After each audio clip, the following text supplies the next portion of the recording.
আসসালামু আলাইকুম। আশা করি যে যেখান থেকে আমার ভিডিওটা দেখছেন সবাই ভালো আছেন।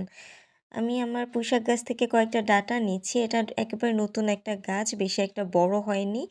১-২ টা ডাঁটা নিলাম এখান থেকে আর কয়েকটা পাতা নিয়েছি। যেহেতু শাকটা পরিমাণে কম ছিল সেজন্য চিন্তা করলাম এটা আমি মাছ দিয়ে রান্না করি। তাই ধুয়ে কেটে নিয়েছি। এরপর কড়াইয়ে তেল দিয়ে পেঁয়াজ কুচি দিলাম, লবণ, হলুদ গুঁড়া, মরিচ গুঁড়া দিয়ে এই মসলাটা সামান্য পানি দিয়ে কষিয়ে নেব। এরপর কষানো হয়ে গেলে ধুয়ে রাখা সেই শাক ডাঁটাসহ দিয়ে দিলাম এবং এখানে আমি একটা আলু আর একটা কাঁকরোল লম্বা করে কেটে দিয়েছি। এরপর এটা আমি মসলার সাথে মিশিয়ে আমি ঢেকে রাখবো। শাক থেকে কিছুটা পানি বের হবে তাই এখানে এক্সট্রা আমি এখন পানি দিইনি।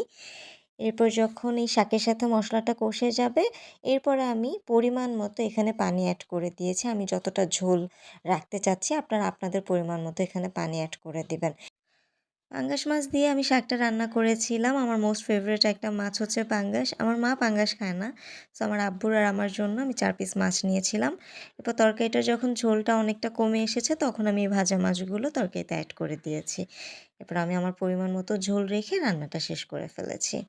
খুবই সিম্পল একটা রান্না আপনাদের সাথে আমি শেয়ার করলাম। আসলে গাছের তাজা শাক দিয়ে সাথে রান্না করেছি। এত টেস্টি হয়েছিল আলহামদুলিল্লাহ। সবাই ভালো থাকবেন। Thank you.